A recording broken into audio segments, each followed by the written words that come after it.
Thank you, everyone. Yeah, I think, hello, yeah. Thank you, everyone, for listening. I think I only have like about 15 minutes time, so I'll make this very short and sweet for everyone. There's a lot of content to cover, but let me try to be fast. A bit of background on myself. I used to work as a software engineer in my past life at Grab and Ant Group. And then I left and in 2022 to build my own startup. So the first startup I built was AI Simulator. So it's an AI for playing mobile games. This was before ChatGPT.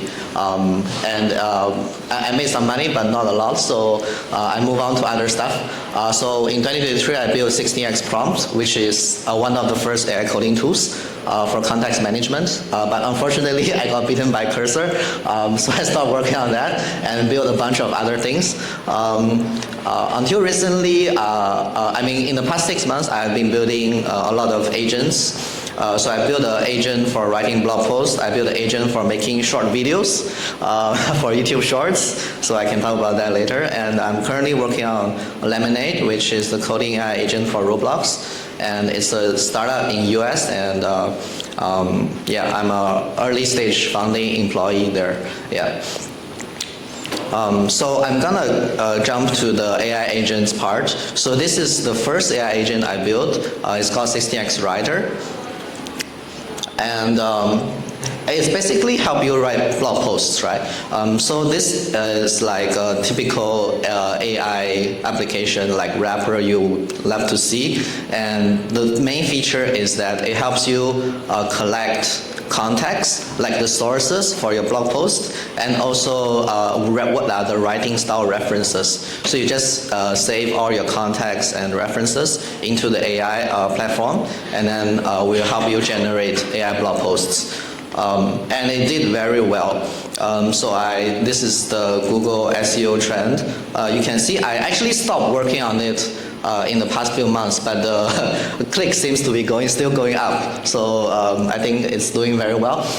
So for this AI agent, I use the human in the loop. For the idea, I come up with it myself, and then the draft, I use different AI models to draft them, and the edit can be either done by human or AI. So this one involves predefined stages, no tool calls, and no agent loops. So this was like last year. It works really well, but I decided to build something better, right? I want to be able to monetize agents directly, because I feel like that's gonna be a trend or a good benchmark for whether the agent works. So I started building agents that can directly monetize. So this is my first attempt, which is a 16x video editor. Sorry if the screenshot is too small. So basically, it's an end-to-end AI agent to make YouTube Shorts.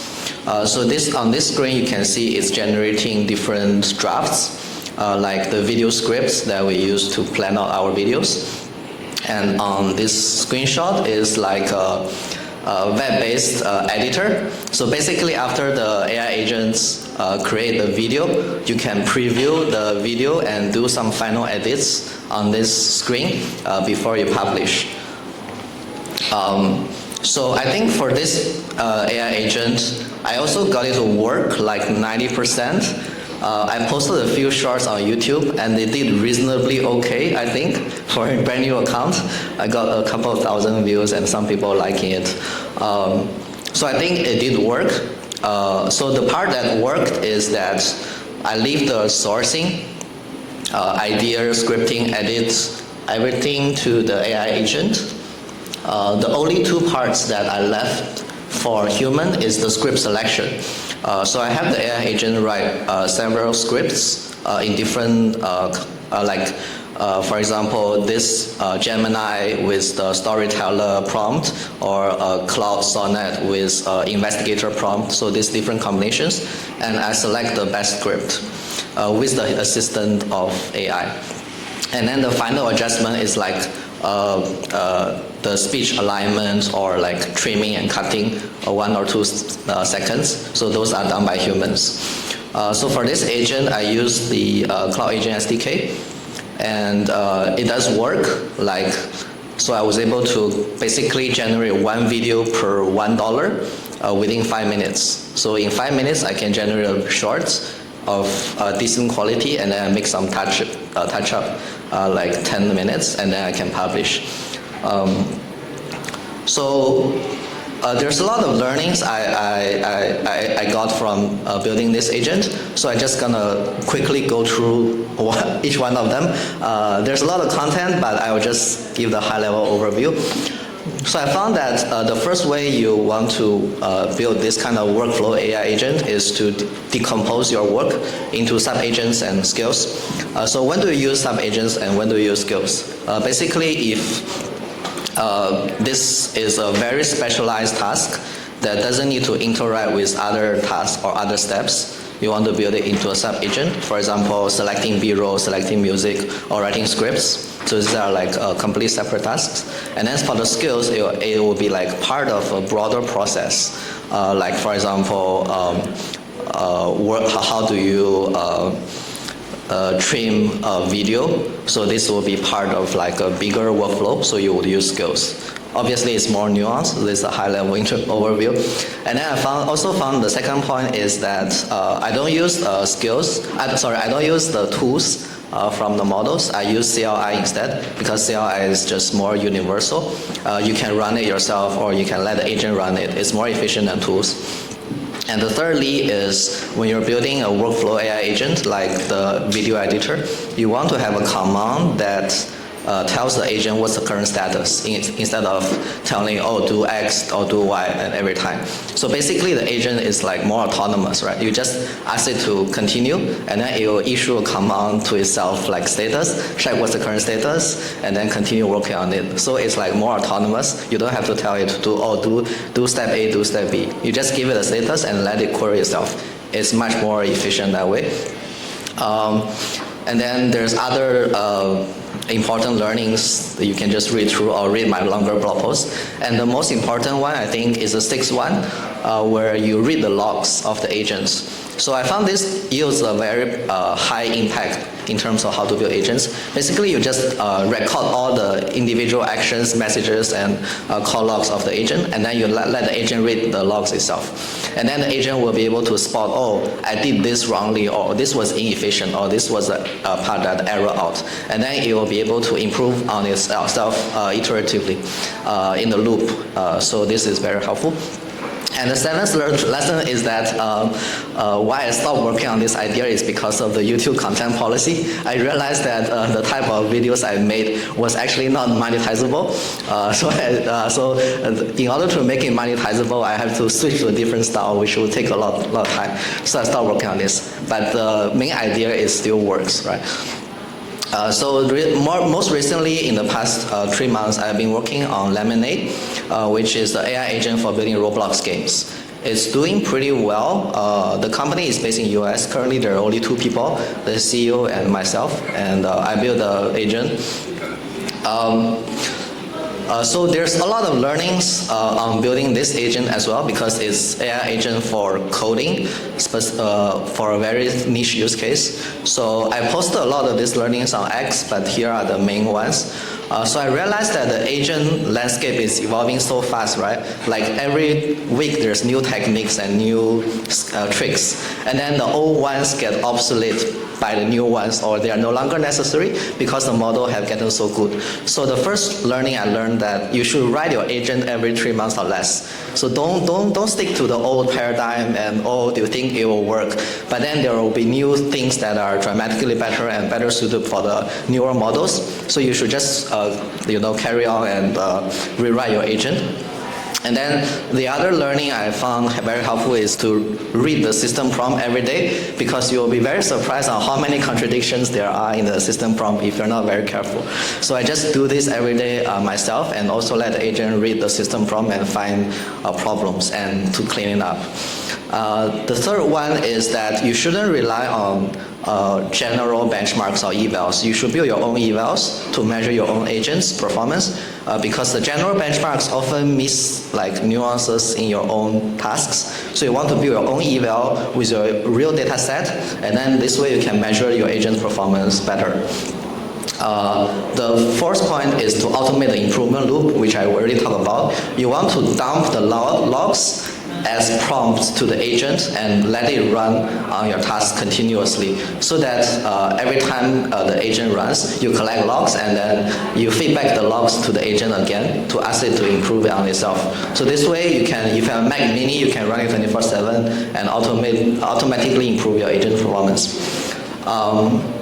And then I think a few more advanced topics is like what kind of tools do you give to the agent, right? So different tools are actually should have different like compatibility with different models.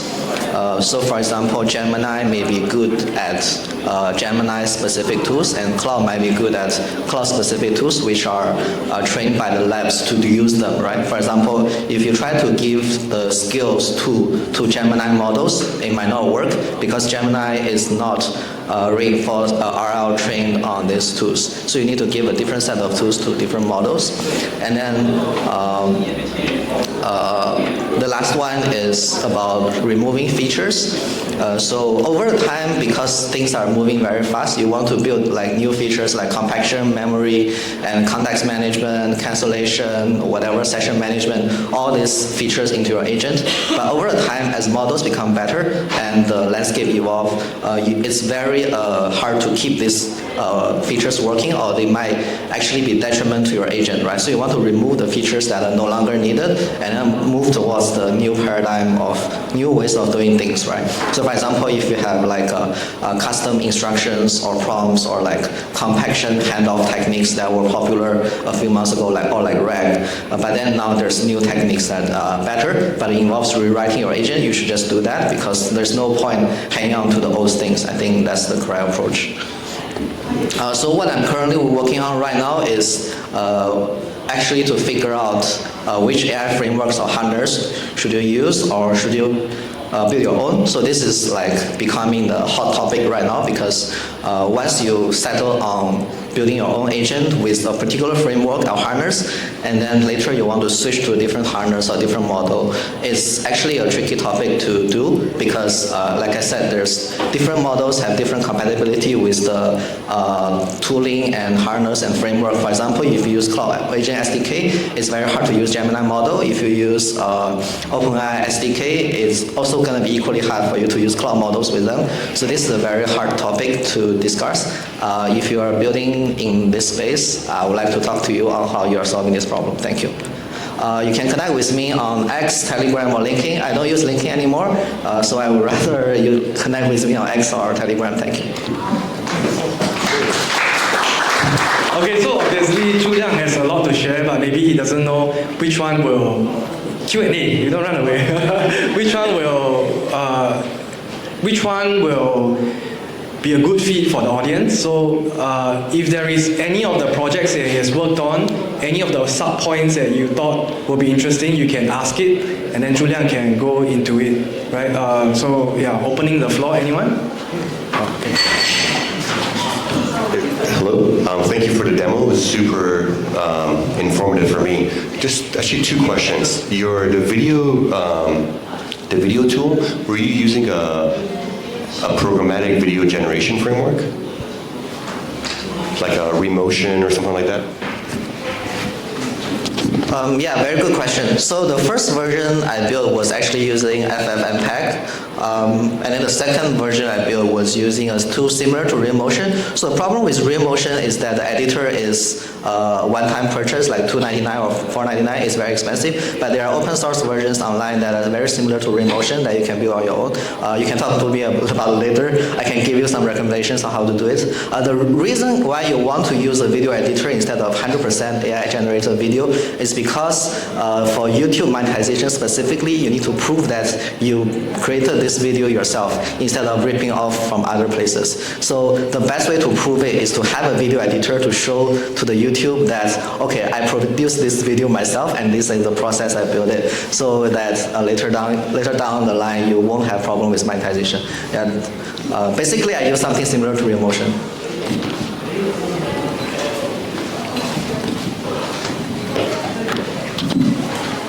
Like when it comes to memory, like what kind of frameworks are you using right now? Or like are you building something from scratch for compaction? You know, like are you using a notebook to store stuff? Or is it like a markdown file that you just write locally? Or are you using some kind of like other database to like do that? For memory? Yeah. Okay, basically we remove the memory system right now. There's a couple of reasons why we do this. It's a very complex topic. Basically, we found out that the memory gives an illusion that the agent can do better, but in fact, it doesn't really do better.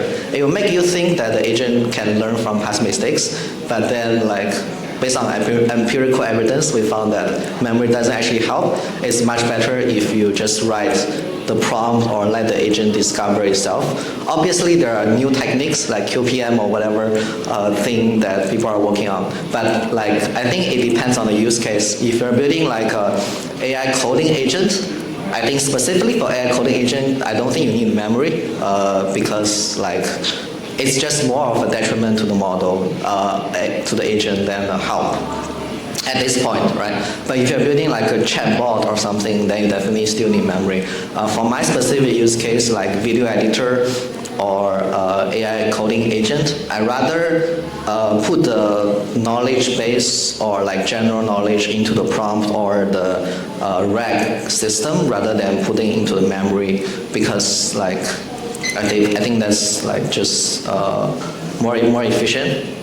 Yeah. Wait, so for the logs part, because you're saying like you need to dump the logs back into the prompt, right? So obviously like the logs are very big, so you can always like keep it in a file system and then grab it from there, and then like let the model have a tool to like optionally whenever it wants retrieve that log, or you can like somehow close the loop and just feed back whatever errors you have in the coding agent like back into the system. So like which do you prefer? Like what are the things you found?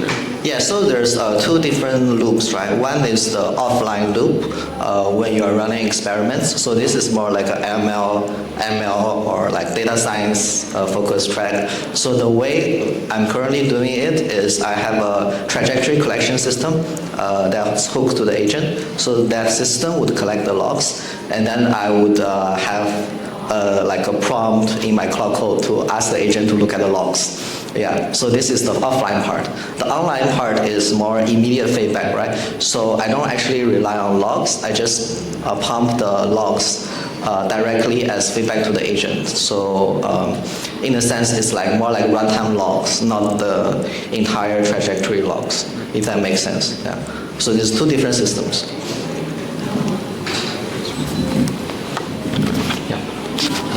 Anyone else? So like today's sharing is a bit more technical, but Zhu Liang's experience is also in trying to monetize it. So if there is any people who's interested in how he thought about monetization of agents or using AI, feel free to ask that as well. Anyone? Yeah, oh, sorry.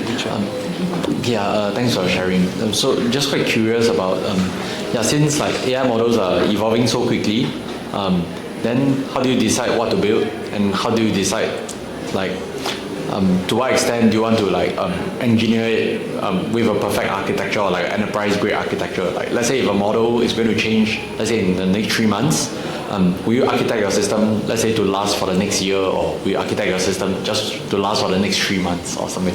Since effectively now you can generate so much code that it's almost like just throw away. Yeah, so curious on your thoughts. Yeah, so my take on this is that I always try to build something that is useful, like at least in the immediate future, not too far ahead. I think one mistake that Devin made is too far ahead in the future that the people are not ready for it. So like I'll try to build things that are like like more suitable for the current generation of models that are immediately obvious to the users that this is very useful, compared to betting that this thing is going to be useful in the next 6 months, because we can't predict the future, and the market is quite brutal in the sense that if you arrive early or you arrive late, you die, right? You arrive early, you die because the the product is not ready, the model is not there, the agent is not there, and people will just remember how poorly you did, like Devin. But if you are like late, then obviously there's also like competitors and stuff. So I think my current thinking is to just build for the next 3 months and then like hope for the best. I don't think anything has mode right now, so like it's more like, oh, how quickly can you capture the market and try to make some money while you still can, instead of worrying about what happens in the 6 months. Yeah. Okay, and just like on the technical side, in terms of context management, like because let's say if you are giving up your memory management on your end, effectively it's a form of lock-in to the vendor. So how do you mitigate that risk? Yeah. Sorry, can you repeat? Like, what do you mean by lock-in? So let's say in terms of memory now, let's say you're using Gemini. So Gemini also offers a context management at a reduced cost. But effectively, if you are like outsourcing like the memory portion to them or to another vendor, then what mode do you have? Yeah. Not really. We're not using memory. We removed the memory system because we found it to be not very useful. So we no longer have a memory system. or no, more like, let's say if you are leveraging the model's memory or the model's inbuilt memory, then it's a form of a lock-in to that vendor also. So how do you like mitigate that risk? Yeah. I don't think we're using any built-in memory systems. Do you mean by compaction? We don't use compaction as well. Yeah. Okay. Yeah. Thank you. The word that's stuck is monetization. So there is a very specific use case that I have in mind, which is advertising. So today you have publishers, let's say a website that is sending user information so that some brands can advertise their own products on that page at that moment. One of the use cases that I've been hearing about a lot is buyer's agents that are able to translate the interaction of that users into intent and then make that available as a price. So this is more of an exchange, maybe an idea on how to create an agent that is actually creating a value on the market. So if you are able to create something that will take the user behavior on a page, translate it into intent and maybe embeddings, that is already something very useful for a market which is programmatic advertising. I don't know if that made sense or I put it in a... I don't really get the question. Okay, it was more of a sharing that there is a market now that is looking for agents that are able to translate behavior of a user on a page into embeddings, because they are going to use that information for advertisement.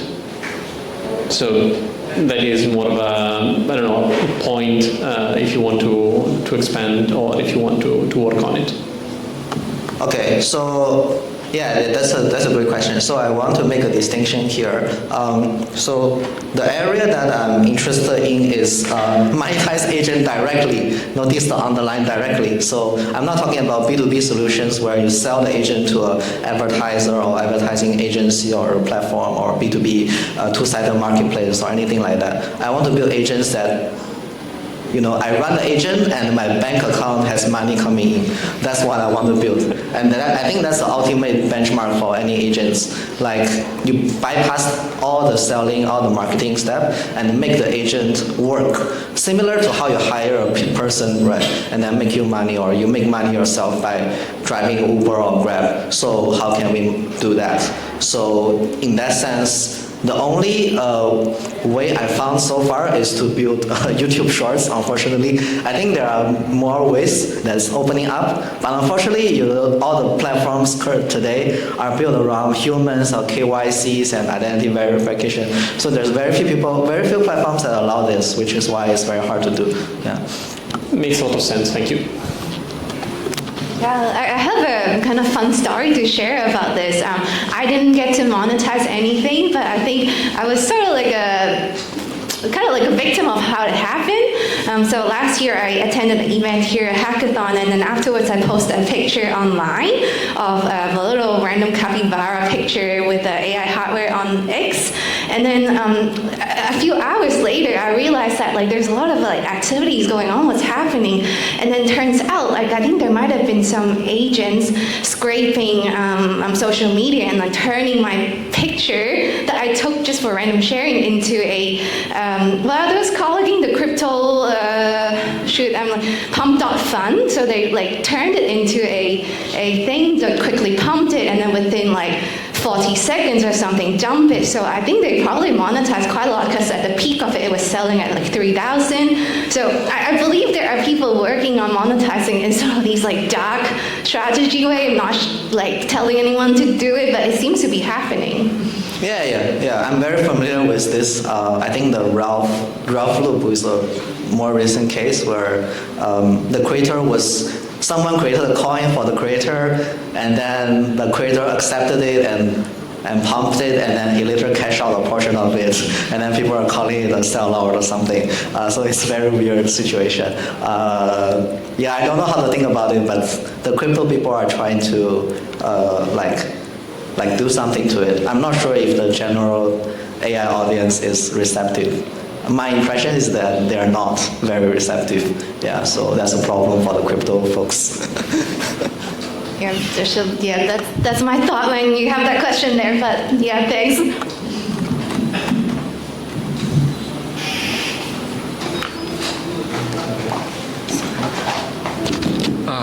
My question is around this blog post agent that you have created, right? So how you are validating the responses of the blog post? Like, do you write any system prompts for validation, or you use any kind of a reflection agent, like kind of a critic that would basically validate your blog post responses? You mean validating the facts or validating? Validating the response of your, like if you wanted to write a blog post, right? Like how did it get validated?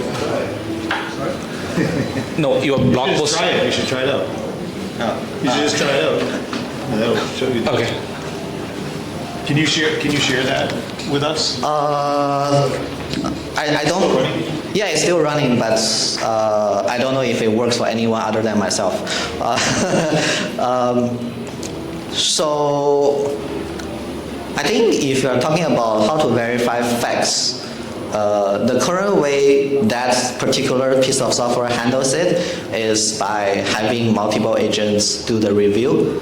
But of course, when it comes to facts, especially the real-time facts, AI agents can still hallucinate, and they will not accept like recent events, right? So I think for that part, you still want to feed the facts or the links directly to the agent, which is why I have a reference system that keep track of all the references that we found online. I mean, I can give you a demo later. Yeah.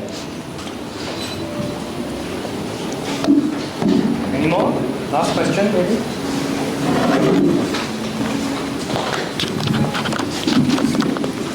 I'm just curious about the question of directly selling agents. When you think about direct monetization, who's buying? Who's the buyer? I think that's the mindset that I'm trying to combat against. Like, I think that's the wrong mindset to be like, I mean, it's just me, right? I think that's the wrong mindset. Like, if you're a human and you're doing work and you get paid, you don't think about, oh, how do I sell myself? You think about what value you create, and then in exchange for that, someone is going to pay you.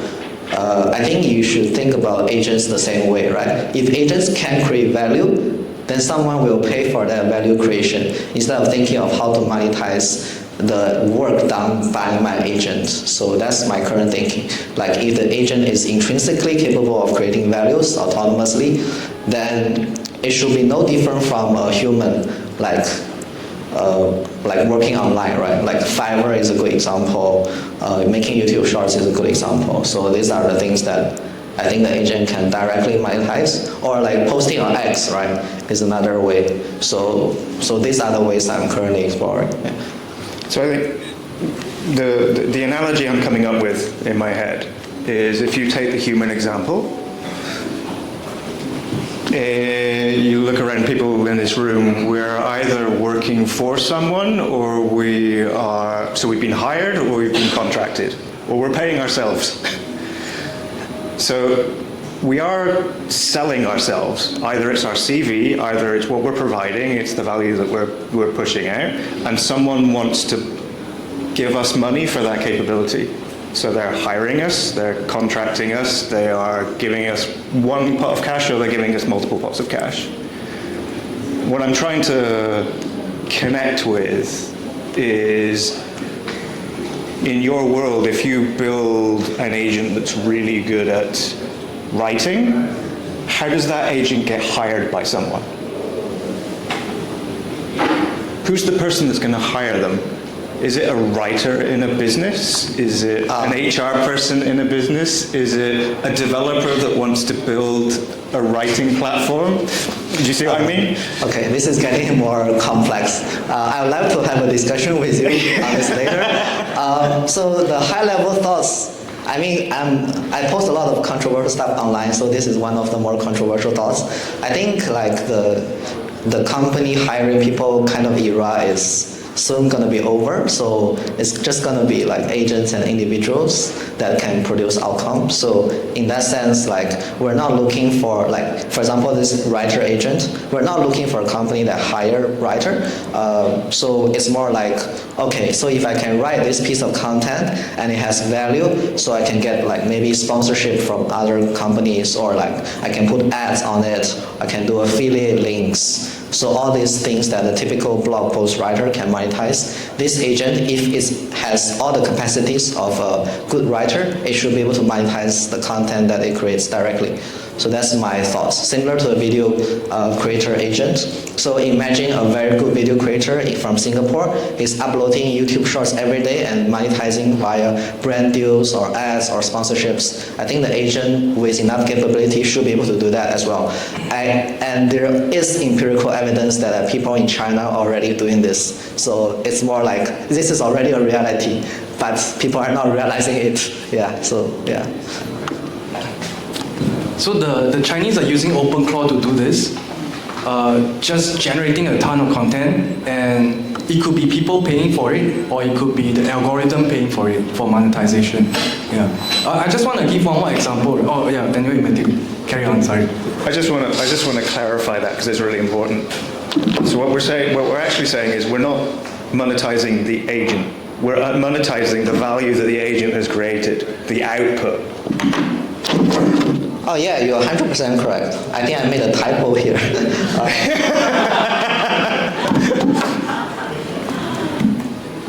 Yeah, I think this will sound better, right? We are not monetizing the agent. Yeah, this was a typo on my side. Sorry, I made this slide too quickly. I just have a scenario in my mind of an agent trying to monetize. So like, let's say nowadays a lot of us are building bespoke software for SMBs, for example. A lot of the outreach is done digitally. The coding is done using AI. And so I can imagine the future where everything is done using AI. So you have a team of agents that are going through WhatsApp, going through Facebook to reach out to these SMBs, and then having a chat with them. The calls can all be online. The call transcripts can all be processed with AI, and then it can be fed directly into the coding agent to build this kind of bespoke, like SaaS software, right? So I can imagine like if you have a team of these agents, you can actually make real money in the real world and have like zero physical presence. So if you tune it well enough, the loops are good enough, I think this could be something. Does it make sense in this scenario? Yeah. I give a cool example as well. So I'm not sure if you use Notion at all, but they just released custom agents, which does have, they can do some things with Slack and stuff like that. For the most part, it works internally within its own tools. But the big thing that they're working on right now that they told us is agents to external agents, so that how could you within Notion create a video and maybe give it a budget.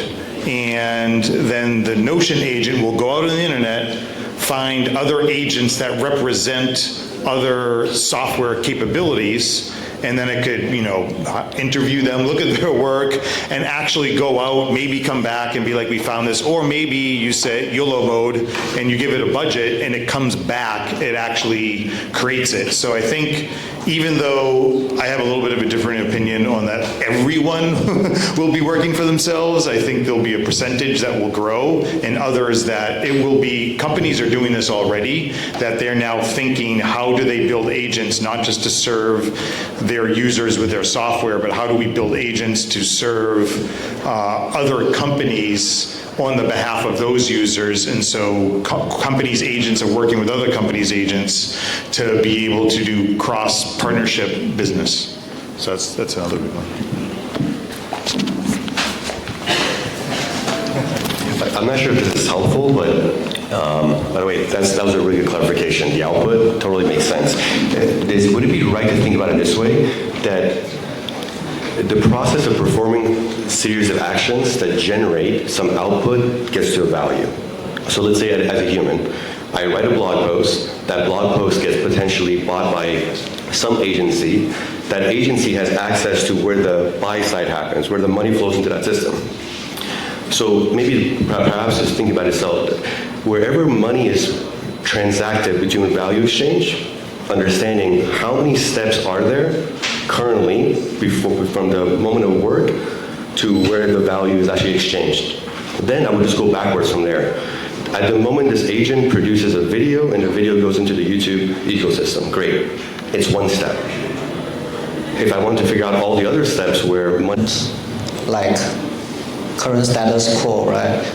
So the way I think about it is, on a very high level, I want to treat agents just like humans. Mm-hmm. The humans, they don't think about how YouTube makes money or like the ad exchange makes money. They just post the videos and then they get the money or get the brand deals coming in, right? So they don't deal with all the value chains down the stream. That's how I think about it as well. Obviously, like companies like Google is trying to push the agent-to-agent or whatever thing that could make this happen. I know the blockchain companies, Stripe, are all doing this. So I think in the future it might be possible. But I still think like platforms like YouTube or Fiverr, they still serve as an important marketplace for value exchange. Totally. So like that function still exists even for the agents. It's just on both sides, like whether is this agent creating value or the human creating value, right, on the sell side of this exchange.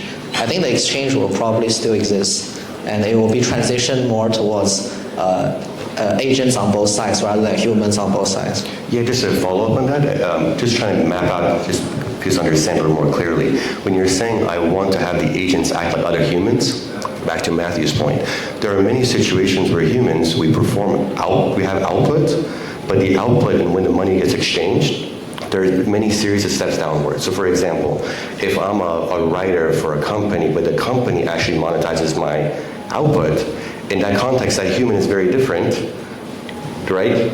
Yeah. You see what I mean? It's like you want to be, it's like a subset of what the humans currently do. There's the ones that are, their output, I guess I should say, the simpler problem to solve for is in the situations where the human's output is directly monetized. It's not 2 or 3 layers downstream. Because if it's 2 or 3 layers downstream, then you get into a world where you're selling your agent to somebody else. Yes, exactly. Right? Your point is exactly right. So I guess I should make another amendment to my slide. I'm talking more about the B2C side of things. So you're talking about more like B2B, yes, working exactly. for a company kind of scenarios. Yes. I'm thinking of more about the B2C, like more direct way to monetize. So yeah. Yeah, that's helpful. So there's a distinction there. Yeah. All right, everyone, a round of applause for Zhu Liang, please. Thank you, Zhu Liang, for your time. So now it's just open co-working, networking, whatever. We close at 6, so feel free to hang around. Or if you need a quieter space at the back, behind the partitions, that's a place.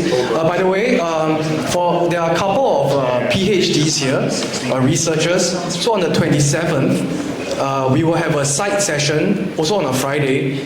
We are hosting 45 Swedish PhDs from the Wallenberg program. So if you're interested to network, just come for co-working. They'll be there. There'll be for those who are more interested in AI for scientific research, there'll be a speaker talking about that. So he's using AI to do material science research. Very technical stuff, but if you like it, then join us for that. Okay, so that's all. Thanks. Enjoy the day.